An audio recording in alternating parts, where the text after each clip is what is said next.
What's up mga kapitbahay? Alam niyo na kung saan na naman papunta ang inyong kapitbahay. Papunta na naman nga ang inyong kapitbahay sa isang handaan. Oo, tama. Habang ine-edit ko nga itong mga vlogs ko, parang napapansin ko na sa puro handaan talaga ako napupunta. Kaya siguro wala na ring tigil aring paglaki ko. Anyways, pagkatapos nga namin mag-celebrate dito sa school, ay di nandito naman kami sa bahay ng aking co-teacher na siyang may birthday ngayon. Ako na nga ang nagdala nitong tirang handa na hindi naluto sa school para naman dito ihanda sa kanilang bahay.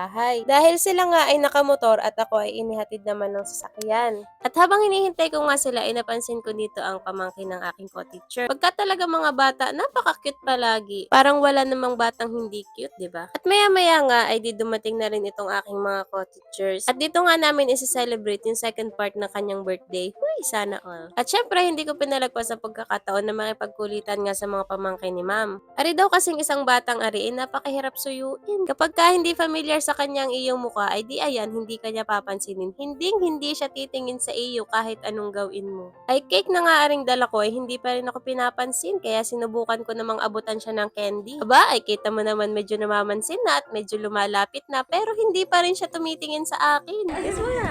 Kiss mo na. Kiss, ah. Kiss mo na. Kiss mo na. Kiss mo na. Ali, kiss mo na. Wala, sabi niya, pag disapa, nagtatanggapin. Sa candy, sabi niya isama sa candy. Kiss mo na. Kiss mo na, Nani.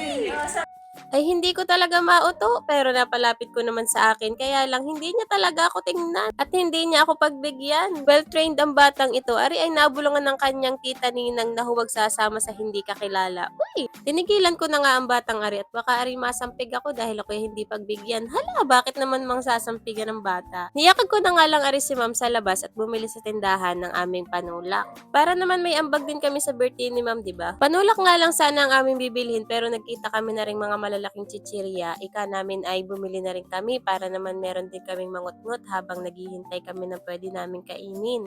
Pandagdag na rin, kumbaga. After nga niyan, ay di bumalik na rin kami upang ipamalita na rin kay ma'am na meron siyang utang sa tindahan. Happy birthday to you.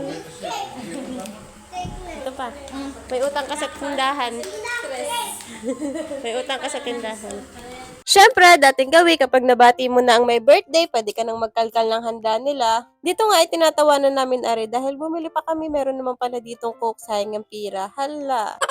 At syempre, kainan na. Hindi na nga pala namin naluto yung pansit na dala ko dahil nagpansit din pala ang tatay ni ma'am. Ang hindi mawawala sa grupo, ang aesthetic na kaibigan. Hoy, bakit yan lang ang pagkain mo? Hindi ako sanay, damihan mo yan. Kasaba cake na nga ang una kong tinikman dito dahil the best talaga to. Ito ay gawa ng kanyang ate at nagtitinda sila online. Kung gusto niyong matry, i-message niyo lang sila dito. Nakapag-promote pa nga, Bikini Man. Pero sa tunay, napakasarap talaga ng kasaba cake nila. Hindi nakakasawa, hindi nakakaumay, saktong-sakto lang yung tamis, lasang kasaba. Hoy! Wala na rin naman kaming naging ibang ganap dito maliban sa pagkain. Dahil nakapag-celebrate na nga rin kami sa school at medyo gabi na rin nga no kami ay nagpuntahan dito. At may pasok pa rin nga kinabukasan. Happy birthday, Ma'am Risa! Salamat dahil nabusog kami. Dumating na rin nga ang iba naming co-teachers kaya naman uuwi na kami. Bakit naman inuwian? So paano ba yan mga kapitbahay? Hanggang dito na lang muna. See you on my next vlog!